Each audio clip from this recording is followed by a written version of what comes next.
Hi there, and welcome once again to the Intersex podcast. I'm Jo Roberts, and the title for today's podcast is Dysphoria. Within the context of what I'm normally talking about for this podcast, it will be gender dysphoria that I'm talking about. And first off, I'd like to start with a definition, and the definition of dysphoria from the Merriam-Webster dictionary is a state of feeling very unhappy, uneasy, or dissatisfied. I think uneasy is really the key term there, and I'll be talking about that in the context of gender dysphoria. And that's a term which is kind of not as common as it used to be, not as popular as it used to be. It's predominantly used, or was predominantly used, by transgender people, and is kind of falling out of use a bit. So less common than it was. There tends to be two camps of transgender people. There are those who very much buy into the idea of gender dysphoria and very much medicalise that. And then there are those who take a different view and argue that that experience is something which is less medical. However, in today's podcast, I won't be talking about trans people. I will be talking about my own personal experiences of what you might call gender dysphoria, because this is something that can also affect people who have differences in sexual development.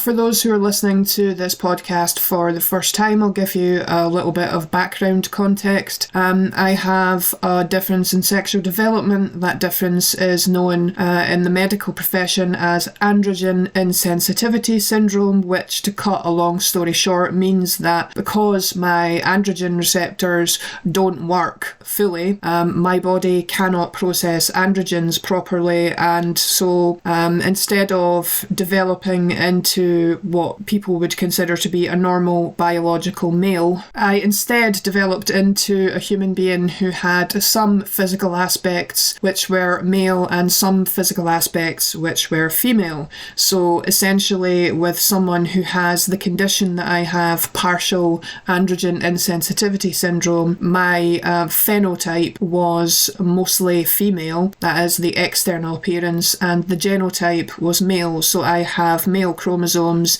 and also had testes on the inside, and my external appearance was more or less female looking, and I actually have a female birth certificate. So this is what happens with many intersex conditions, many differences in sexual development. The person is essentially someone who has a mixture of physical characteristics, some of which are male and some of which are female. So that's the background information, and now I want to talk a little bit about my experience of what many people still refer to as gender dysphoria. What occurs when somebody has the condition that I have and is at the sort of level that I am at, because partial AIS is split into different grades. The grade that I am at, grade 4, is the closest grade to the complete version of this condition. So to cut a long story short, it means that when I was born, I was classified as a particular thing. I was classified as a female. However, it was discovered when I was 3 years old that I had internal testes. So that was the beginning of the journey of what I would call being steered down a particular path. So this is the point at which, in an ideal world, the parents would begin to raise the child in a more or less neutral way. However, we don't live in an ideal world. We live in a world in which people place enormous emphasis on things such as socialisation and enculturation. So my parents made the decision that they would continue to raise me as a female, even though my chromosomes were male, and most people would consider that I am a biological male. This can cause problems for a person. I did not know that there was anything different about me until the age of 10. Up until that point, I did not consciously see myself as anything other than female. There may have been the odd doubt here or there about whether I was as girly as the other girls of my age, but I did not have the conscious experience of questioning whether I was a girl or not. However, when I began to find out from my parents information about my condition incrementally between the ages of 10 and 14, this all changed, and I began to see myself quite differently. And this was where doubts started to creep in about myself and my identity and what I suppose many people would call my gender identity. Suddenly things which before that hadn't bothered me and hadn't meant anything to me did begin to bother me and did start to take on a new meaning. So for example, the fact that I was quite significantly taller than most of my female peers suddenly began to take on new meaning. And as a fully grown adult, I now stand at exactly 6 foot tall, which, although it's not impossible for a biological woman to be that height, it is still fairly uncommon, and it's considered still fairly remarkable for a woman to stand at 6 foot tall. So prior to me finding out about my circumstances, I didn't really read much into the fact that I was taller than most of my female friends. I would also begin to place a disproportionate amount of emphasis on other nuances, like the fact that my voice was slightly deeper than that of female friends, and the fact that I had larger than average feet for a female was also something which began to bother me. And for my teenage years, this was actually quite nightmarish, I would say. There were many instances during my teenage years that I would look at myself and look at my body and look at my features and my body size and my body shape and my feet and just my general physicality, and would feel like an imposter calling myself a female. I felt like a fraud. It was that great example of imposter syndrome. I felt like a fraud, and I felt like everybody could see that I was a fraud. And of course, if you believe something very strongly, if you believe something with great conviction, then that is the message that you're putting out into the world, consciously and unconsciously, and then that starts to be what people pick up on. And so for my years at high school, I was bullied absolutely mercilessly for years on end, and it all centred around the concept of gender, and it all centred around the idea that I was too masculine looking to be a female. In adulthood, so much of what I had experienced at high school began to drive me towards the more, shall we say, performative aspects of what it means to be a woman, i.e. being very fastidious in how I presented myself to the world in terms of physical appearance. And this is something that has followed me, I think, all of my adult life. This feeling of vacillating back and forth between feeling generally quite content in my physical appearance and how I present to others, and feeling generally quite content and happy with my physical appearance, and then swinging back the way into complete and total dysphoria and feeling actually almost like I'm in the wrong body, or that there's something not quite right. And it can manifest as me standing in front of a full-length mirror looking at myself and feeling like it must be staggeringly obvious to everybody when I walk down the street that I have male chromosomes, and thinking that it must be staggeringly obvious to everyone that I meet that that's, in biological terms, what I am. Sometimes stand in front of a mirror and think that it must be obvious to everybody who sees me in public that I have male chromosomes. I would look at my shoulders and think that they were too wide for me to be classed as a woman. I would look at my height and the largeness of my feet and think that it would be obvious to everyone that my chromosomes are male. The hands were another one. I would look at my hands and think that they look too large to be the hands of a woman. And of course, if I look at the vast majority of other women, they have got smaller hands than myself. And yet, when I was born, what was on the outside determined that I was to be given a female birth certificate. So I suppose technically you could argue that what they did was at least partly understandable. However, it's when it gets to the point that the person is slightly later on in their development that I think ethical issues start to arise, because upon them discovering that I had internal testes and that my genotype was male, I think that's the point at which at least in an ideal world, the person would cease to be raised as either a male or female, and they would be raised in as neutral a way as possible. But of course, that option isn't on the table for most people in society, and most people wouldn't be willing to entertain such a thing. So this is where the ethical issues regarding intersex people start to arise, because the majority of people would argue that the person has to be raised as one or the other, and many will insist that imposing an identity upon an intersex person is necessary. But then you're imposing something on somebody, and in some cases it won't be entirely accurate. I'm not going to say to people that I feel like the wrong call was made, because for most of the time I'm generally comfortable with the fact that I'm considered to be a female and that I live socially as a female. However, I'm also not going to lie and say that I haven't been through extremely difficult times when I've felt like a complete and total imposter. And I think it's sad that many intersex people have to go through this, that they're steered down a particular path, and they will go through experiences and they will go through periods in their life where they feel like that's completely and totally inappropriate and that they're some sort of imposter.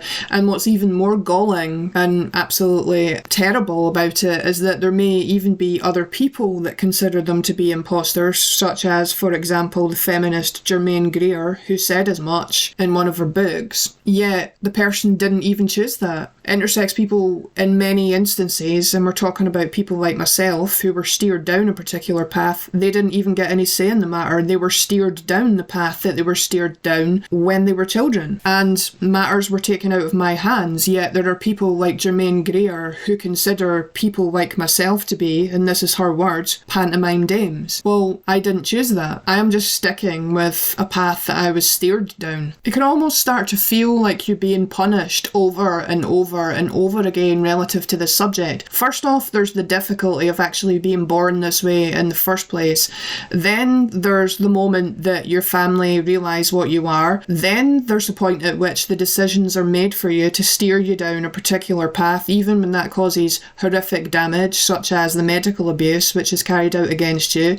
Then there's, in my instance, the bullying that you have to go through at high school because some people think that you don't look like what you're calling yourself.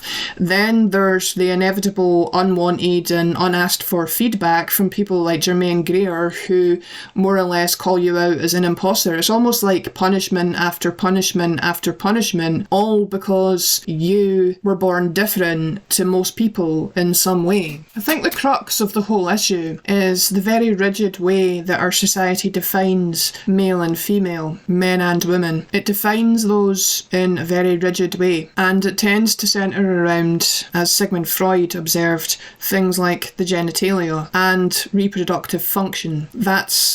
Those are the two main ways that our society tends to define male and female. Also, our society does not accommodate the idea of intersex people. It does not accommodate the idea of what it means for somebody to be intersex. So it does not accommodate the idea of somebody biologically existing out with the very rigid definitions of what it means to be male or female. From the perspective of a person with a biological difference in sexual development, it has been very accommodating towards the idea of quote-unquote non-binary and everything that goes along with that, which for someone like myself is an enormous slap in the face, because our society has not yet even managed to find ways to accept the existence of people like myself for what we are, and yet we're being told that quote-unquote non-binary, which hasn't even been mentioned or conceptualised or put into words for literally the entire history of our species. It's been around for like all of 5 minutes in terms of what it's currently called. We're being expected to accommodate that and consider that and accommodate the idea of that, and yet our society hasn't even managed to accept the presence of intersex people for what they are. And we've existed for many thousands of years. People like us were mentioned mentioned in ancient Sumerian texts from like 6000 BC. Our society hasn't even managed to come to the point of accepting people who are biologically not within strict parameters of male and female, and yet we're being expected to accept it in other terms, and we're being expected to sort of accommodate that. And even though we're still living in a society where people like myself can have surgeries forced upon them at a very young age in their childhood